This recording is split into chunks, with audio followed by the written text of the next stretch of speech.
Ashtavakra మహాగీత talk 22 chapter 7.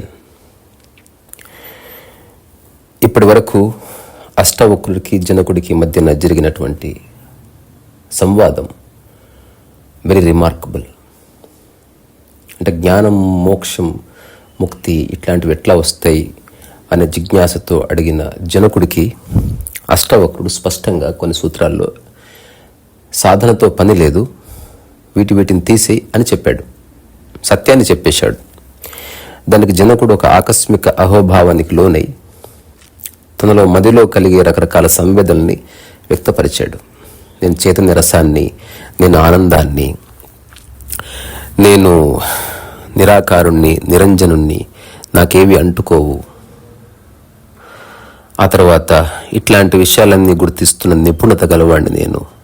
ఆహా ఆశ్చర్యం, నన్ను చూసి నేనే ఆశ్చర్యపోతున్నాను, అట్లాంటి నాకు నేనే నమస్కరించుకుంటున్నానని ఏ జ్ఞాని, ఏ సాధకుడు, ఏ ముముక్షువు చేయని ఒక విపరీతమైన వ్యాఖ్య చేస్తాడు. ఆ తర్వాత అష్టవక్రుడు అదంతా విని ఒక చిన్న సందేహాన్ని వెలుబుచ్చుతాడు. నువ్వు చెప్పిన మాటలు అహం బ్రహ్మాస్మి, నేనే జ్ఞానిని, నేనే చైతన్య స్వరూపాన్ని, నేనే నిరంజనుణ్ణి అని ఎవరైనా చెప్పొచ్చు. నువ్వు రాజువు కాబట్టి నీ దగ్గరికి చాలామంది వస్తుంటారు, పోతూ ఉంటారు. ఆబ్వియస్లీ అవన్నీ విని నా ముందు ఏకరువు పెడుతున్నావా? నిజంగా నీకైనా అనుభవం, దానికి ప్రమాణం ఏమిటి అన్నప్పుడు జనకుడు చాలా స్పష్టంగా చెప్తాడు. ఈ ప్రపంచాన్ని నేను ఒక ఆటలా చూస్తున్నాను, ఒక లీలలా చూస్తున్నాను, గంభీరత లేదు, నేనేం బాధ్యతల నుంచి పారిపోను. ఇలా చెప్పిన తర్వాత అష్టవక్రుడు చెప్తాడు, ఈ అష్టవక్రుడు చెప్పిన లయయోగంలో జనకుడికి ప్రలోభాలు క్రియేట్ చేస్తాడు ఒక 4 సూత్రాల్లో. సరే, నువ్వు మోక్షం కోరుకుంటున్నావు కాబట్టి ఈ 4 త్యాగం చేయి, తద్వారా అంతిమ లయం, మోక్షం నీకు ప్రాప్తిస్తుంది. ఆ 4 ఏమిటంటే దేహాభిమానాన్ని వదిలేయి, ఆ తర్వాత సుఖ దుఃఖాలని వదిలేయి. అంటే శరీరానికి సంబంధించిన అభిమానం, మనస్సుకు సంబంధించిన అభిమానం, ప్రపంచ వ్యవహారాలకు సంబంధించిన అభిమానం, అట్లాగే సమస్త సంసారం, ఇట్లాంటి వాటిని త్యాగం చేసి నువ్వు మోక్షాన్ని పొందు, లయం రజ అని చెప్తాడు. దానికి జనకుడు చాలా స్పష్టంగా, నేను ఏది గ్రహించేది లేదు, ఏది త్యాగం చేసేది లేదు, తద్వారా లయము లేదు, మోక్షము లేదు. నాకు అనిపిస్తుంది మీరు నాకు పరీక్ష పెడుతున్నారేమో గురుదేవ్ అని చెప్పిన తర్వాత ఈ చాప్టర్ 7లో జనకుడే తన స్థితిని ఉటంకిస్తున్నాడు. అంటే తను గ్రహించేది లేదు, అలాగే త్యజించేది లేదు. అంటే ఇతి జ్ఞానం తథై తస్య న త్యాగో న గ్రహో లయః అని చెప్పిన సూత్రాల యొక్క తాత్పర్యం ఏమిటి, అట్లా ఎందుకు తను చెప్పాడు? ఇదే జ్ఞానం, అట్లాంటి జ్ఞానము గలవాడు త్యాగము చేయడు, తను గ్రహించేది లేదు, పొందేది లేదు, కోల్పోయేది లేదు, తద్వారా మోక్షమే లేదు. సో ఇలా నాకెందుకు అనిపించింది, నాకు కలిగినటువంటి అనుభవాన్ని ఇంకాస్త స్పష్టంగా నా స్థితిని మీకు వ్యక్తపరుస్తాను అన్న చోట ఆత్మానంద అనుభవాన్ని వ్యక్తపరుస్తాడు 7వ అధ్యాయంలో. సో ఈ 7వ అధ్యాయంలోకి వెళ్ళే కంటే ముందు అష్టావక్రుడు జనకుడికి ఎందుకు ఇన్ని పరీక్షలు పెడుతున్నాడు అంటే ఇది మానసిక క్షేత్రానికి సంబంధించింది.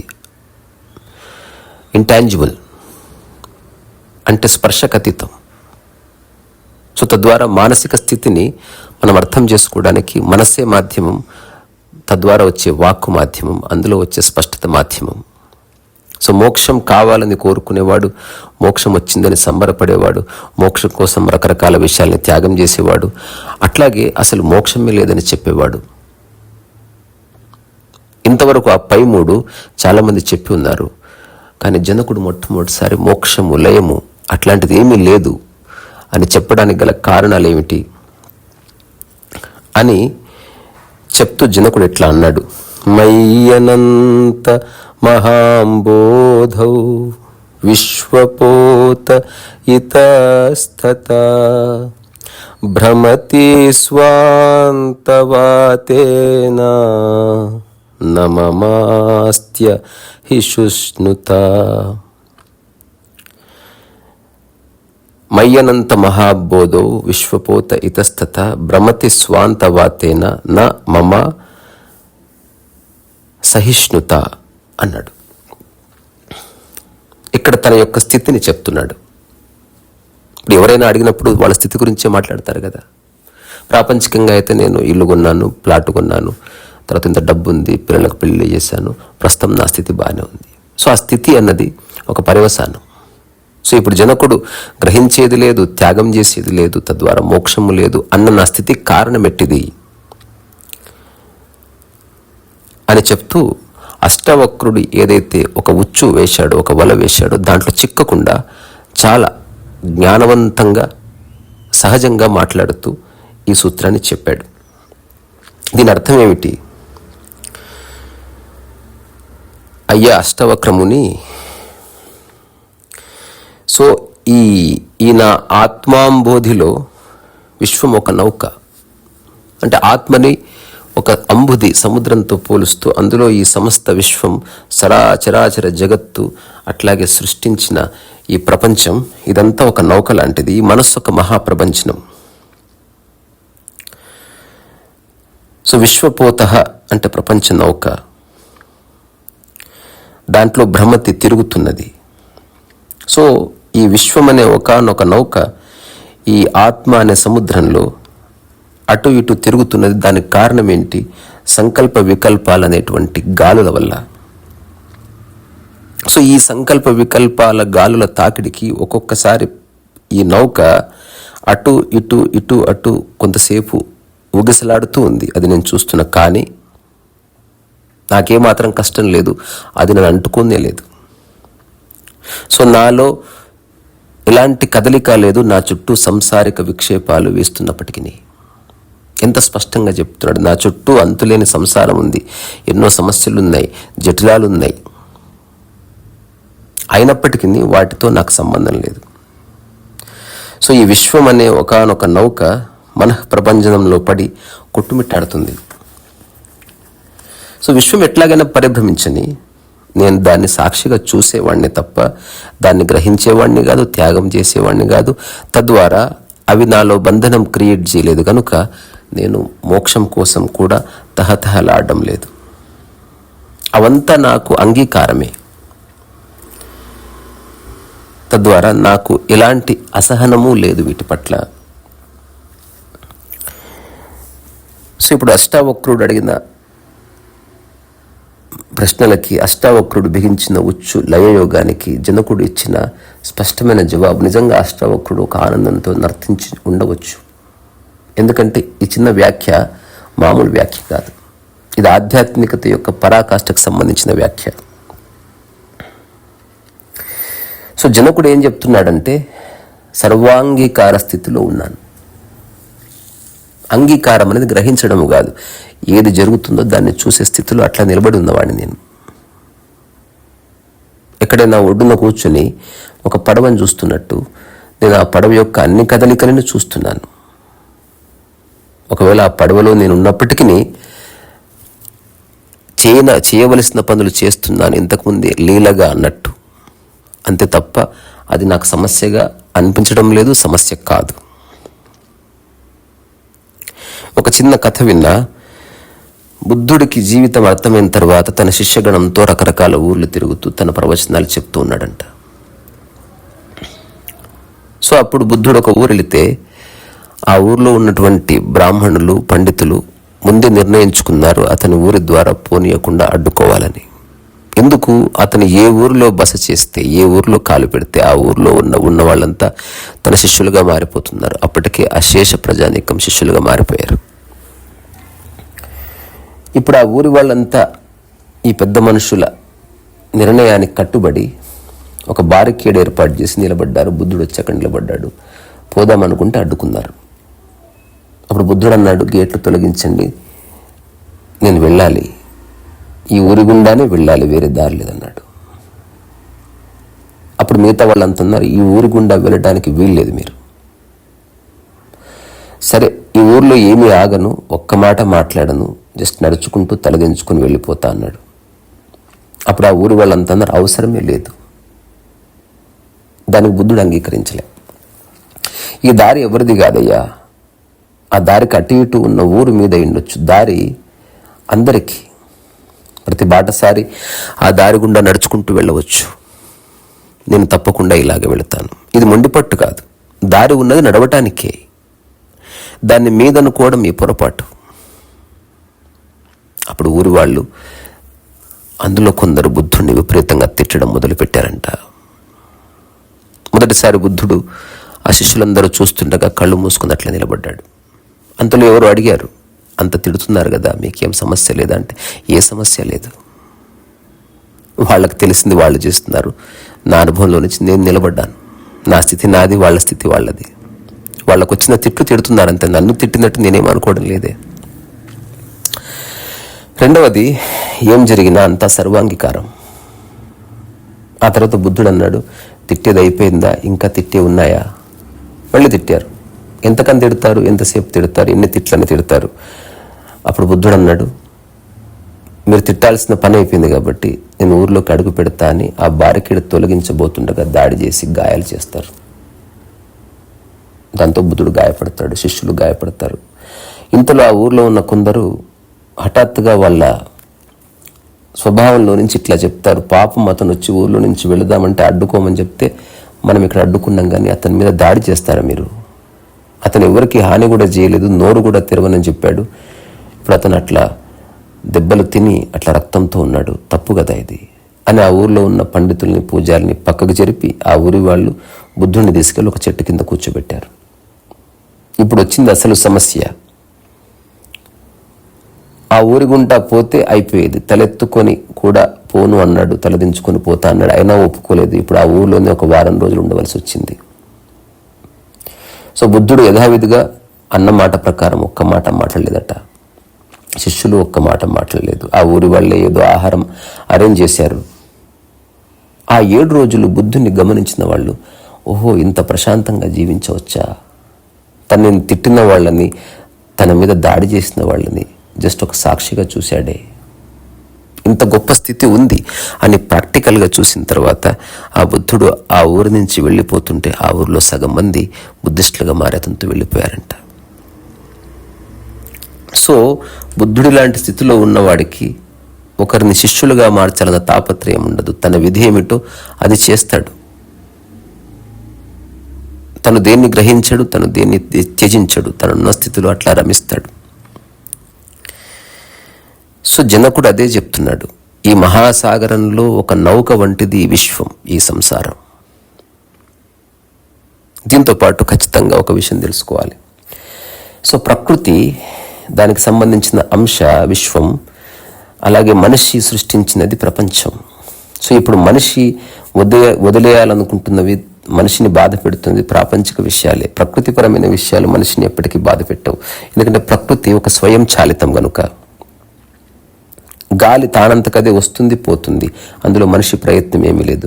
కూలర్లో గాలి మనిషి ప్రయత్నం అవసరం, కరెంట్ అవసరం. అవన్నీ మనిషి సృష్టించుకున్న రకరకాల కలయికల వల్ల ఆ కంపౌండ్ ఇంపాక్ట్తో అట్లా ఫ్యాన్ తిరుగుతుంది, ఏసీ తిరుగుతుంది. అది ఉంటే ఆనందం, అది పోతే బాధ. సో తద్వారా మోక్షం కోరుకునేవాడు ప్రపంచాన్ని వదిలేయవలసిందే. కాకపోతే జనకుడి కాంటెక్స్ట్లో ఆ ప్రపంచంలో మనం సృష్టించుకున్న రకరకాల వస్తువుల యొక్క అంతఃశ్రోత కూడా ప్రకృతే గనుక, ఆ ప్రకృతి ఎప్పటి నుంచో ఉంది గనుక, అది ఎప్పుడు ఉంది, గతంలోనే భవిష్యత్తులోనూ ఉంది, అన్ని కాలాల్లోనూ ఉంది గనుక, దాని వెనుక సృష్టికర్త ఎవడు లేడు గనుక, ఉంది అనుకుంటున్న వాళ్ళు వాళ్ళ సాంప్రదాయం వేరు. ఆ సత్యము కండిషనల్. సో ఇప్పుడు జనకుడు చెప్తున్నది అన్కండిషనల్ ట్రుత్, సర్వాంగముక్తి గురించి మాట్లాడుతున్నాడు. తద్వారా ఈ ఆత్మ అనే ఒక మహాంబోధిలో ఉన్నటువంటి నౌక, అది రకరకాల ప్రపంచ సంబంధించిన విక్షేపానికి గురై ఆ గాలులకు అటు ఇటు కదులుతుంది, నేను చూస్తున్నాను, కానీ దానివల్ల నాకే సమస్య లేదు అని డిక్లేర్ చేశాడు. సో మనిషి బాధపడడానికి కారణం ఏమిటి? ఓ చిన్న కథ, ఇది నేను రాసిందే. ఒక జెన్ మాస్టర్ దగ్గరికి ఒక చిన్న పిల్లవాడు వస్తాడు. జెన్ మాస్టర్ టీ తాగుతున్న కప్పు చూసి ఏడుస్తాడు, అది నాకు కావాలని. సో మనిషి కూడా అంతే, తనది కాని దాన్ని తన జీవితంలోకి ఆహ్వానించి అది రాకపోతే బాధపడతాడు, వస్తే సంబరపడతాడు, కాస్త ఆలస్యంగా వస్తుందంటే ఎదురు చూస్తాడు, ఎప్పటికీ రాదనుకుంటే కోపం తెచ్చుకుంటాడు, వస్తుందేమో అన్న ఆశ కలిగినప్పుడు ఒకానొక ఎదురు చూపు చూస్తాడు. ఇవన్నీ మనసులో జరిగే రకరకాల సంవేదనలు. సో ఆ పిల్లవాడు ఆ కప్పును చూసి ఏడుస్తున్నప్పుడు ఆ జెన్ మాస్టర్ ఆ కప్పు అతనికి ఇచ్చేశాడు. మిగతా వాళ్ళంతా అన్నారు ఆ పిల్లవాడు దాన్ని కిందేస్తాడేమో అంటే జెన్ మాస్టర్ ఏమి మాట్లాడలేదు, చూస్తున్నా అన్నాడు. ఆ తర్వాత ఆడుతూ ఆడుతూ కప్పు కింద పడింది. ఈ కప్పు ఇవ్వగానే నవ్విన అబ్బాయి కప్పు కింద పడిపోగానే మళ్ళీ ఏడవటం మొదలుపెట్టాడు. అప్పుడు అందరు చుట్టుపక్కల వాళ్ళు అంటూనే ఉన్నారు, అనవసరంగా ఇచ్చారంటే ఆ పిల్లవాడి తల్లిదండ్రులు, సంసారంలో ఇరుక్కుపోయిన వాళ్ళు. వేరే వాళ్ళు వస్తూ వద్దురా అంటే నువ్వు విన్నావు, ఇప్పుడు అది ఇరిగిపోయింది చూసావా, ఆయనకి ఎంత ఇబ్బంది అవుతుంది. అప్పుడు అతను నాకే ఇబ్బంది లేదు, చూస్తున్నాను. ఓ గమ్ము తీసుకొచ్చి ఆ కప్పును అతికిచ్చి మళ్ళీ ఇచ్చాడు. దాంతో కాసేపు ఆడుకున్న తర్వాత అందులో నీళ్లు పోసుకొని తాగాలని ప్రయత్నిస్తే నీళ్లు కారి కింద పోయాయి. మళ్ళీ ఏడిచాడు. సో కప్పు అతికించి ఇచ్చినప్పుడు నవ్విన పిల్లవాడు మళ్ళీ ఏడిచాడు. ఇప్పుడు అతను ఏం చేశాడు, అయ్యో నీళ్లు కారిపోతున్నాయా అందులో మట్టి నింపి ఒక పూల మొక్క పెట్టి ఇచ్చాడు. దాన్ని చూసిన పిల్లవాడు చాలా సంతోషపడ్డాడు. అప్పుడు ఆ జెన్ మాస్టర్ చెప్పాడు, ఇదే మనసు ఆడే ఆట. కప్పు తనది కాదు, కానీ ఏడుపు తనది. పలగొట్టింది తను, ఏడుస్తున్నది తను, అతికించింది ఎవడో కానీ ఆనందపడుతున్నది తను. మళ్ళీ దాంట్లో నీళ్లు పోసి ఆనందపడాలని ప్రయత్నించింది అతనే. నీళ్లు నిలబడకపోయేసరికి బాధపడింది అతనే. ఆ తర్వాత అందులో పూల మొక్క పెట్టిస్తే దాన్ని చాలా గౌరవంగా తీసుకొని వెళ్ళిపోయింది అతనే. సో అతను గ్రహించను లేదు, త్యాగము చేయను లేదు. అది అతని కానే కాదు, అయినప్పటికీ సంవేదనలు ఉన్నాయి. సో ఈ సంవేదనలో పడి కొట్టుకుపోయేవాడి యొక్క పరిస్థితి వేరు, విషయాన్ని విషయంగా చూసేవాడి పరిస్థితి వేరు. సో ఆ కప్పు విషయంలో ఆ పిల్లవాడిలో ఏం జరిగిందో అదే మనసులో జరుగుతుంది. అదే సమస్త విశ్వంలోని రకరకాల మనుషుల మనస్సులో అదే జరుగుతుంది. సో జనకుడు స్పష్టంగా చెప్పాడు, ఆత్మకు ఏ పని లేదు జగత్ వ్యవహారంతో అని చెప్పాడు. ఆ తర్వాత జనకుడు ఇలా అంటున్నాడు, మళ్ళీ సేమ్ ఈ అన్ని సూత్రాల్లో మై అనంత మహాంబోధవ్ అనే దాంతోనే మొదలవుతుంది. అంటే ప్రతిసారి తన్ను తాను ఒకానొక మహాంబుధిలాగా తన యొక్క విస్తారత, అంటే ఉన్నదే అది అన్నది చెప్తున్నాడు. మై అనంత మహాంబోధౌ జగద్వీచీ స్వభావత ఉదేతు వాస్తమాయాతు నమే వృద్ధి నచక్షతి. సో జనకుడు ఏం చెప్తున్నాడు అంటే, నా యొక్క మహాంబోధిలో ఈ ప్రపంచానికి సంబంధించిన గాలులు సహజంగానే వస్తుంటాయి, పోతుంటాయి, లయిస్తుంటాయి కూడా. దీనివల్ల సముద్రానికే హాని లేదు, వృద్ధి లేదు, అలాగని నాశనము లేదు. సో తరంగాలు పెరగొచ్చు, తగ్గొచ్చు, కానీ అవన్నీ సముద్రంలో భాగమయ్యే ఉన్నాయి. సముద్రాన్ని విడిచి అవి ఎప్పుడు పోవు. తద్వారా అది వృద్ధి పొందడము లేదు, క్షయము కావడం లేదు. సో ఈ వృద్ధి క్షయాలనేవి, అంటే పెరగడము తరగడం అన్నది ఆత్మకు సంబంధించిన ధర్మము కానే కాదు. సో ఆత్మ అనేటువంటి మహాసాగరం లాంటి ఒకానొక స్థితి అవినాశి, దానికి నాశనం లేదు. సో ఈ ఒక్క పోలికతో నా స్థితిని చెప్తున్నాను. ఇప్పుడు నేను, ఆత్మ, సముద్రము, అనంతము, ఆకాశము, అస్తిత్వము, ప్రకృతి వేరే వేరే కానే కావు. సో ఈ చిన్న విషయంలో జనకుడి కాంటెక్స్ట్ కాస్త ఎలాబొరేటెడ్గా అర్థం చేసుకుంటూ ఉపయోగపడవచ్చు. సో ఆత్మ అలాగే పరమాత్మ అనే రెండు పదాలు ఉన్నాయి. పరమ ఆత్మ. సో ఆత్మకి పరమాత్మకి ఏ తేడా లేదు, కానీ దాని యొక్క పర్సెప్షన్లో తేడాలు ఉన్నాయి. ఆత్మ అనేది ఒక డివైడెడ్ ఎంటిటీగా కనిపిస్తుంది, పరమాత్మ అనేది అన్డివైడెడ్ థింగ్. ఇప్పుడు ఉదాహరణకి ఒక సముద్రంలో మీరు నిలబడి ఆ సముద్రపు నీటిని ఒక కుండలో పట్టి పెట్టుకున్నారనుకోండి. ఇప్పుడు ఆ కుండలో నీరు ఆత్మ, ఆ సముద్రం పరమాత్మ ఇట్లా కనిపిస్తుంది. కానీ నిజంగా చూస్తే సముద్రంలో ఉన్న నీరే కుండలోనూ ఉంది. కానీ కుండలో నీరు ప్రత్యేకంగా ఉన్నట్టు కనిపిస్తున్నది. కానీ కనిపిస్తున్నప్పటికీ సముద్రం అనే ఒక మహాంబోధి అట్లాంటి విశాలమైనటువంటి ఒకానొక స్థితి ఈ కుండలో నీటికి అప్లై అవుతుంది. Size is not important, the quality. So ఆత్మకి పరిధి లేదు, స్థితికి పరిధి లేదు, పదార్థానికి పరిధి ఉంది. సో సముద్రంని నువ్వు నీటిగా చూసినప్పుడు పరిధి ఉంది, కానీ సముద్రం అనే ఒకానొక క్వాలిటీలోకి తొంగి చూసినప్పుడు దాని పరిధి అనంతం. It has no boundaries. So జనకుడు దాని గురించి చెప్తున్నాడు. సో కుండలో నీరు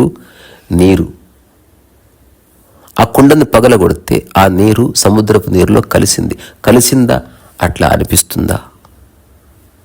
సో అట్లా ఈ సముద్రంలో రకరకాల తరంగాలు ఉన్నాయి. తరంగాలు సముద్రం నుంచి లేచినట్టు అనిపిస్తున్నాయి, కానీ లేచాయా? అది సముద్రమే అయి ఉంది. సో అది గాలి తగలడం వల్ల అట్లా వచ్చింది. అట్లాగే ఈ ప్రపంచం తగలడం వల్ల, మనసు తగలడం వల్ల, వ్యవహారం తగలడం వల్ల కొన్ని ఏవో అలలు అట్లా వస్తున్నాయి, కానీ వాటితో నాకే సమస్య లేదు. తద్వారా నేను గ్రహించేది లేదు. ఇప్పుడు అలలని సముద్రం గ్రహించాల్సిన అవసరం లేదు. అలనే సముద్రం, సముద్రమే అల. నీటి బిందువే సముద్రం, సముద్రమే నీటి బిందువు. నీటి బిందువులో ఉన్న ఉప్పు లక్షణము, సముద్రంలో ఉన్న ఉప్పు లక్షణం ఒకటే. సో అట్లా ఆత్మగా పరమాత్మగా కనిపిస్తున్నప్పటికీ ఉన్నదంతా ఒకే ఆత్మ. It is an undivided entity. అన్నిటిలోనూ అదే ఉంది, అన్నీ అందులోనే ఉన్నాయి నిక్షిప్తమై. కానీ ఈ విశ్వం వల్ల, ప్రపంచం వల్ల, మనస్సు వల్ల ఇంకేదో ఉన్నట్టు ఒక అభావం కలుగుతుంది. దాంతో నాకే సమస్య లేదు. సో నేను వాటితో తాదాత్మ్యం చెందిలేను. అంటే నా ఐడెంటిటీ బాహ్యమైన విషయాల మీద అలలతో లేదు. నా యొక్క తాదాత్మ్యము మూలంతో ఉంది, అదే నేను. సో జనకుడు చెప్తున్నాడు, ఓ అష్టావక్రముని, ఈ నశించడము లేకపోతే వృద్ధి చెందడము ఇట్లాంటివి జగత్తుకు కానీ ఆత్మకు లేవు, మూలానికి లేవు. సో ఈ పరమ ఆత్మలో లేదా పరమ మూలంలో లేదా పరమ ప్రకృతిలో లేకపోతే పరమ స్వతంత్రంలో జనించినటువంటి ఈ జగత్తు తిరిగి అందులోనే కలుస్తుంది. దానికోసం నువ్వేం చేయవలసింది అవసరం లేదు. తద్వారా ప్రయత్నం అక్కర్లేదు. అలా సముద్రంలో కలవడానికి ఏ ప్రయత్నం అక్కర్లేదు, ఎలాగూ కలుస్తుంది. సో ఆత్మ పరమాత్మ వేరుగా కనిపించినప్పటికీ ఆత్మనే పరమాత్మ. సో అట్లాంటి పరమాత్మ తత్వం నిర్వికారం, నిశ్చలం, నిత్యం, నిరంజనం. నిరంజనం అంటే ఏం చేసినా దేని క్వాలిటీ మారదో అది నిరంజనం. సో ఈ తత్వజ్ఞానం వల్ల ప్రాపంచిక విషయాలతో సంబంధం ఏర్పాటు చేసుకున్న అజ్ఞానం ఒక చిన్న అవగాహనతో హరించుకుపోతే ఎట్లాగైతే చీకట్లోకి చిన్న చిరుదివ్వ తీసుకురాగానే చీకటి అంతమైనట్టు ఈ చిన్న అవగాహన అనే జ్ఞానంతో నాలో ఉన్న అన్ని భ్రమలు అంతరించిపోయాయి. వాటిని నేను త్యజించలేదు, అవి లేవసలు. సో ఎప్పుడైతే మనిషి ప్రపంచంతో తన యొక్క తాదాత్మ్యాన్ని ఏర్పాటు చేసుకుంటాడో అప్పుడు ఆ ప్రాపంచిక విషయాల వల్ల భయం వస్తుంది. అసలు పోయేది లేదు, వచ్చేది లేదు అని తెలుసుకున్నప్పుడు, మోక్షమే లేదని తెలుసుకున్నప్పుడు ఇక భయం ఎక్కడిది? తద్వారా నాకు భయము లేదు, నాకు ధైర్యము లేదు, నాకు కాన్ఫిడెన్స్ లేదు, నాకు నమ్మకము లేదు, మోక్షము లేదు, త్యాగము లేదు, గ్రాహ్యము లేదు. సుస్పష్టంగా డిక్లేర్ చేసి పడేశాడంతే.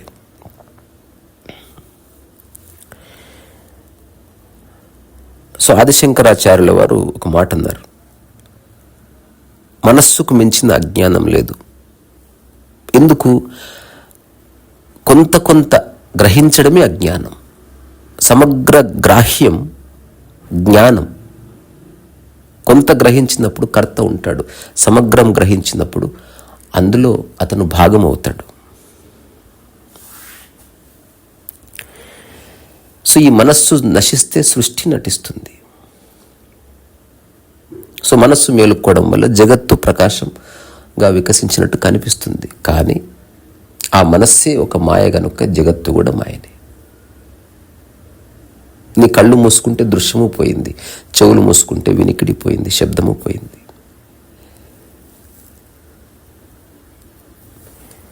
ఆ తర్వాత జనకుడు అంటున్నాడు, మయ్యనంత మహాంబోధౌ విశ్వం నామ వికల్పన అతిశాంతో నిరాకార ఏతదేవాహమాస్థిత.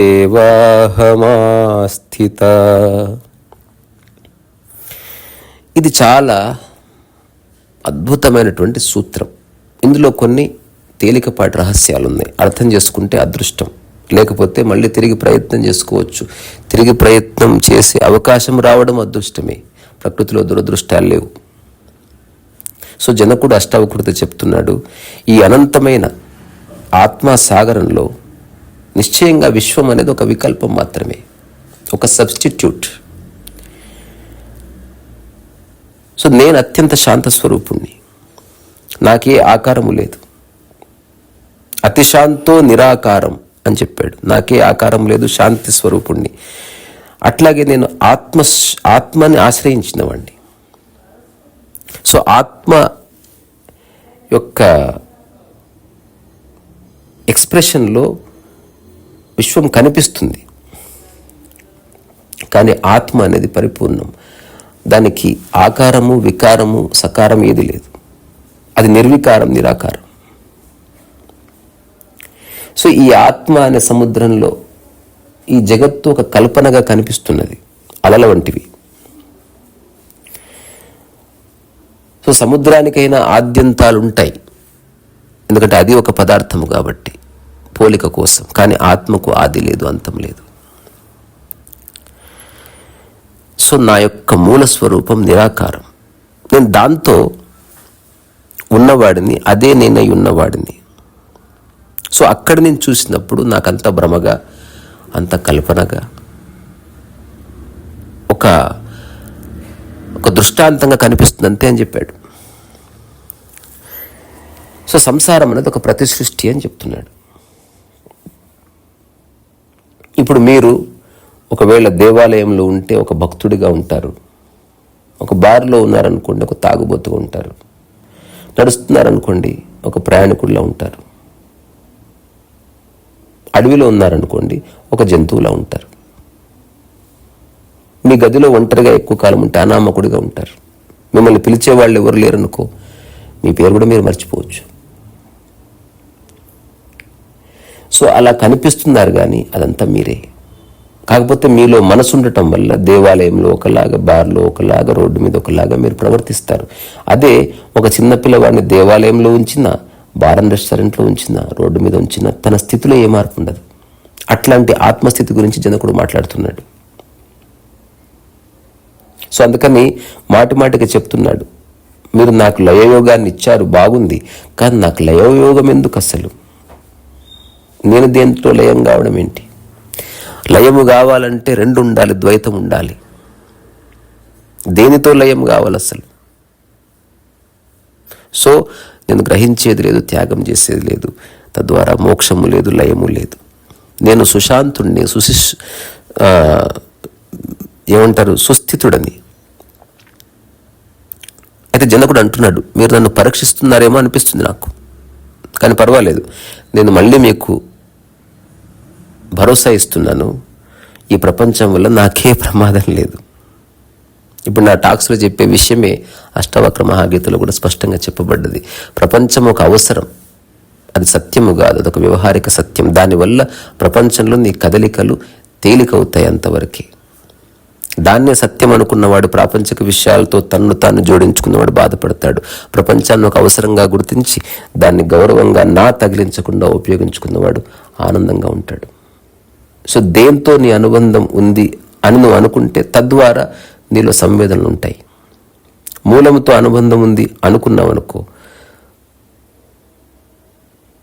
నువ్వు మూలంలో ఆనందం ఉంది కనుక, చైతన్యం ఉంది కనుక, నిశ్చలత్వం ఉంది కనుక అదే నువ్వు పొందుతావు, అదే నీవు. అట్లా కాకుండా వస్తువులని ఆనందం వెతుకులాడుకున్నాం అనుకో, దాని యొక్క రిజల్ట్ బాధ. ఎందుకంటే అది మనిషి చేసిన ఒక కల్పన, అది కొంతకాలంలో వెళ్ళిపోతుంది. వచ్చినప్పుడు సంతోషం, పోయినప్పుడు బాధ. ఇవన్నీ మీ అందరికి అనుభవాలే. సో ఈ ప్రపంచంలో నాకే ప్రమాదాలు లేవని డిక్లేర్ చేశాడు. సో దానితో నాకే సంబంధం లేదు, నేను దానిపై ఆధారపడి లేను. నేను సాక్షి మాత్రుణ్ణి, నేను కర్తను కాదు, భోక్తను కాదన్నాడు. సో తన గురించి తాను చెప్పుకోవడం అహంకారం కిందికి రాదు. సో ఉన్న స్థితిని చెప్పేవాడొకడు, తన గురించి తాను గొప్పలు చెప్పుకునేవాడొకడు. సో ఉన్న స్థితిని చెప్పుకోవడానికి ఏ సమస్య లేదు. సో ఒకనొక ఆత్మాంబోధి అంటే ఒక సువిశాలమైన ఆది లేని అంతం లేని ఒకనొక స్థితిలో తన్ను తాను ప్రతిష్ఠించుకొని అక్కడి నుంచి జనకుడు చెప్పాడు, నేను నిరాకారుణ్ణి, నిరంజనుణ్ణి, నిర్మలుడిని, నిశ్చలుడిని, జ్ఞానస్వరూపుణ్ణి, జ్ఞానమూర్తి భవించిన వాణ్ణి. కానీ ఇందులో అహంకారం ఎందుకు లేదు అంటే వేరేది లేదు గనక అహంకారం లేదు. ఇది అర్థం చేసుకోవాలి. ఇప్పుడు నేను అని ఒకడన్నాడు, ఆ నేను అనే పదానికి నీవు అని వచ్చినప్పుడు అహంకారం ఉంది. నేను అనే పదంలో నీవు అనే పదానికి చోటు లేదనుకో, ఉన్నదంతా నేనే అయినప్పుడు అక్కడ ఏ అహంకారం లేదు. ఆ తర్వాత జనకుడు అష్టావకుడితో చెప్తున్నాడు, నాత్మా భావేషు నో భావం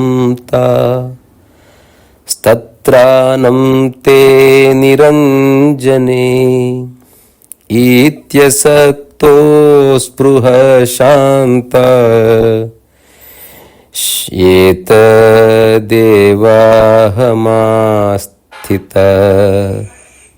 అని చెప్తున్నాడు.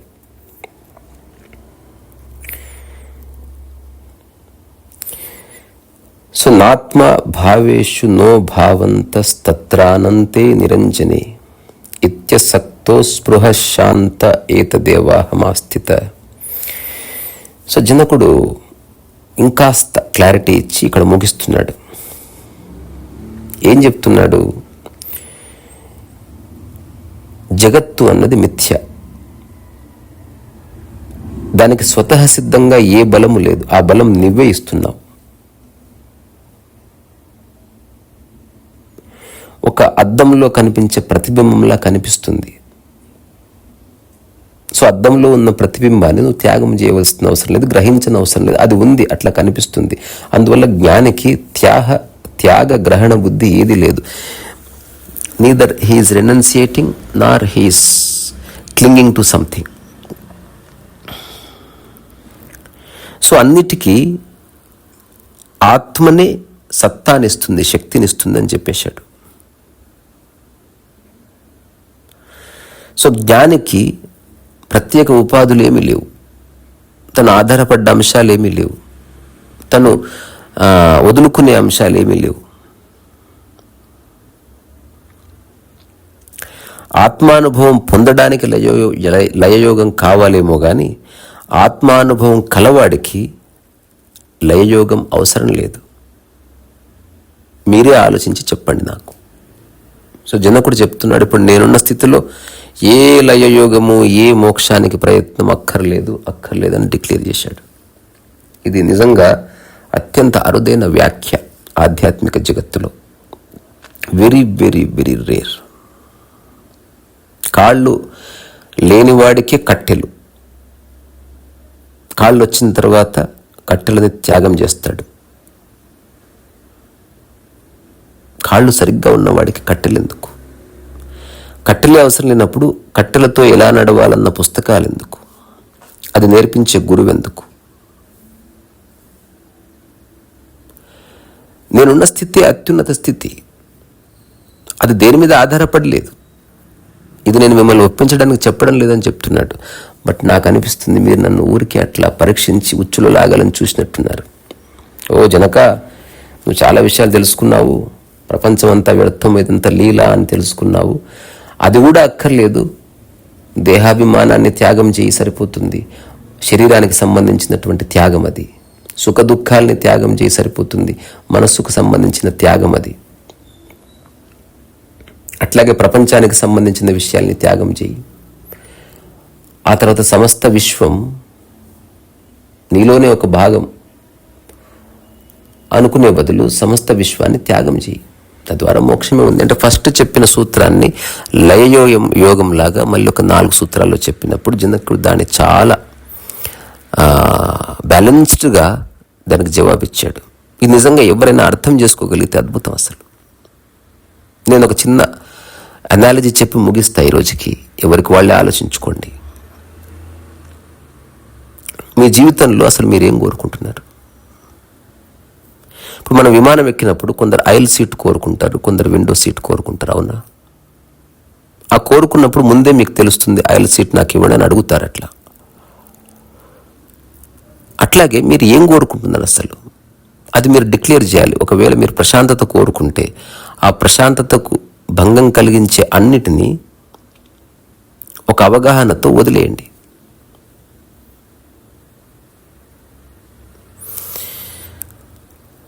తద్వారా ప్రశాంతత ఉంటుంది అంతే.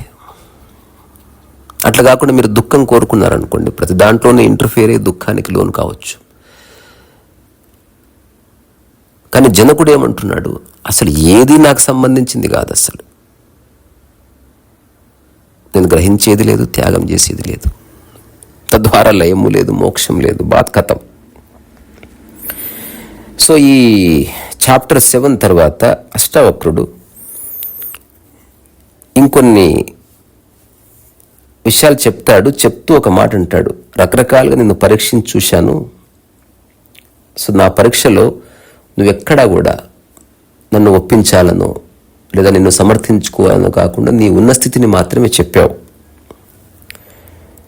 ఇది చాలా బాగుంది. అయితే అష్టవక్రుడు ఇంకా ఏం చెప్తాడు అసలు? సో జనకుడిని మళ్ళీ టెస్ట్ చేస్తున్నాడు.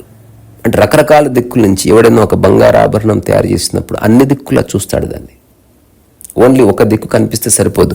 మీలో ఎవరైనా స్కల్ప్చర్ అంటే శిల్పాలు చెక్కే అనుభవం ఉన్న వాళ్ళకి తెలుస్తుంది. ఒక శిల్పం మొదట మట్టితో తయారు చేసినప్పుడు ఎదురుగా చూస్తే పర్ఫెక్ట్గా ఉంటుంది, సైడ్ చూస్తే చాలా వంకర టింకరగా ఉంటుంది. అందుకే శిల్పాన్ని చెక్కేవాడు అన్ని దిక్కులా చూస్తూ చెక్కవలసి ఉంది. సో ఇప్పుడు అష్టావక్రుడు చేస్తున్న పని ఒక శిల్పి చేస్తున్న పని. ఒక దిక్కు నుంచి అష్టావక్రుడు చెప్పిన దానికి జనకుడు బాగున్నాడు, చెప్పేశాడు నేను చైతన్య స్వరూపాన్ని, చైతన్య రసాన్ని, నిరంజనుని, నాకేమంటుకోదు, అక్కడితో వెరీ గుడ్ బెటర్ అని చెప్పి పంపించచ్చు. సో త్యాగం గురించి టెస్ట్ చేశాడు, మోక్షం గురించి టెస్ట్ చేశాడు. నెక్స్ట్ ఇంకేం టెస్ట్ చేస్తాడో చూద్దాం. జనకుడు కూడా గుర్తుపట్టాడు, ఓహో మీరు నన్ను పరీక్షిస్తున్నట్టున్నారు, ఐఎమ్ వెరీ ఫార్చునేట్. అయినప్పటికీ మీ పరీక్షనే, బట్ నేను మాత్రం నేనున్న స్థితిని చెప్తున్నాను. నాకు ఎలాంటి సందేహం లేదు.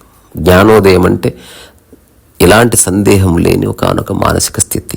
దేన్ని పట్టుకోలేదు, దేన్ని విడిచిపెట్టలేదు. ఉన్నదేదో ఉంది, అదే నేను అని తెలుసుకున్న ఒక సంప్రజ్ఞ స్థితి. సో మళ్ళీ రేపు దీని యొక్క ఎక్స్టెన్షన్లోకి వెళదాం. సరదాగా వింటూ ఉండండి. ఏ ఒక్క మాటనన్నా మీలో చైతన్యాన్ని రగిలించవచ్చు.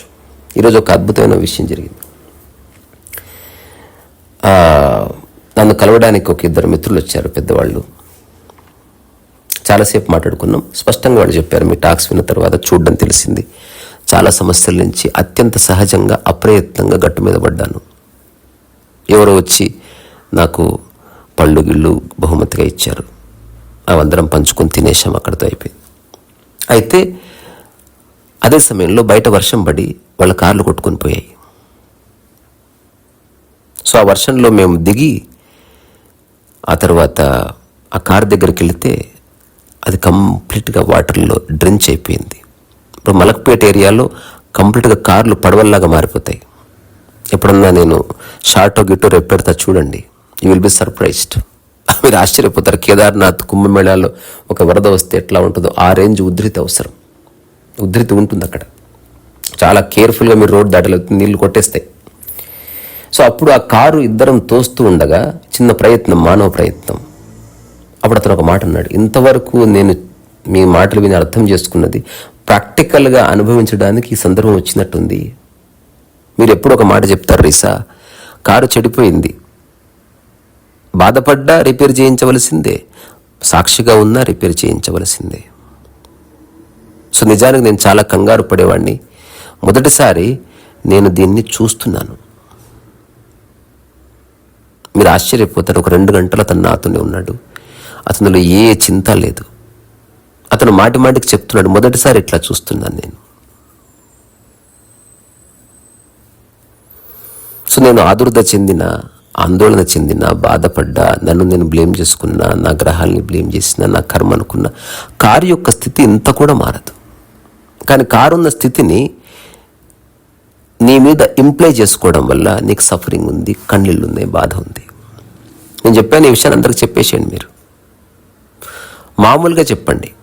సో తన కూతురికి, తన తల్లికి చెప్పేశాడు. వాళ్ళు విని ఆశ్చర్యపోయి సరే సరే అన్నారంతే. అంతకుముందు అతను చెప్తే ఏమనుకుంటున్నారని అతను అనుకుంటే చెప్పిన ఎవరు ఏమనుకోరు. ఇప్పుడైనా చెప్పవలసిందే, రేపైనా చెప్పవలసిందే. ఇంకొక మిత్రుడు కూడా, మీ కారు కనిపించట్లేదంటే ఇంకాస్త దూరం కొట్టుకుపోయిందేమో, ఉంటుంది ఎక్కడో చోట అన్నాడు. ఎందుకంటే ఏ విధంగానూ కారు దగ్గరికి పోలేము, ఇప్పుడు అంత వాటర్ ఉంది. ఆ తర్వాత గంటన్నరకి వర్షం తగ్గింది. ఆ తర్వాత నీళ్ళన్నీ పోయిన తర్వాత అతను అత్యంత ప్రశాంతంగా ఆ కారుని మెకానిక్ అప్పచెప్పి వెళ్ళిపోయాడు. అతను పోతూ పోతూ నాకు నమస్కారం పెట్టి, ఇది నిజంగా మిరాకిల్ ఆఫ్ మిరాకిల్స్ అన్నాడు. అతను పెట్టిన నమస్కారంలో నిజమైన స్వచ్ఛత ఉంది. అందుకే ఆ నమస్కారాన్ని నేను ప్రతి నమస్కారంతో అట్లా బ్యాలెన్స్ చేసి పంపించాను. సో అతను అనుభవిస్తున్న స్థితికి నేను కారణం కాదు. దానివల్ల నాకే గౌరవం రాదు, నాకు పేరక్కర్లేదు. But liberation can happen any moment it can happen. So ప్రాక్టికల్గా సందర్భంలో నిలబడి చూసిన వాడు వేరు. దాని గురించి ఆలోచిస్తూ, చర్చోపచర్చలు చేస్తూ, రకరకాల లోకాలు ఊహించుకుంటూ, ఎక్కడెక్కడో నువ్వు రమిస్తున్నట్టు భ్రాంతి చెందిన పెన్ను పోతే గంటలు ఏడుస్తారు. వాళ్ళని ఎవడన్నా ఒరే అంటే బాధపడతారు. జనకుడు చెప్తున్న స్థితి మామూలు స్థితి కాదు. అది అత్యంత సహజ స్థితి, అత్యంత క్లిష్టమైన స్థితి. నేను అందుకే ఒకానొక పద్యంలో చివరి పంక్తిగా ఎట్లా రాశాను, సాక్షి సులభము, కఠినము, అసాధ్యము. రీసారసో వేసింది పెట్టాలనుకుంటే అట్లా సులభము ఇప్పుడే, కఠినము అమ్మో చాలా ట్రై చేయాలి, అసాధ్యం మన వల్ల కాదు. ఈ ప్రపంచంలో ఏదైనా తప్పకుండా మేనిఫెస్ట్ అవుతుంది అంటే అది స్పిరిచువల్ ఎసెన్స్. అప్రయత్నత మాత్రమే దీనికి మార్గం. సరైన అవగాహన మాత్రమే మీరు ఆ చీకట్లోకి తీసుకొచ్చే చిరుదివే. ఇక్కడి నుంచి మీ ఓపికకు శిరస్సు వంచి నమస్కారం చేస్తున్నా. రీ సరస్వతి.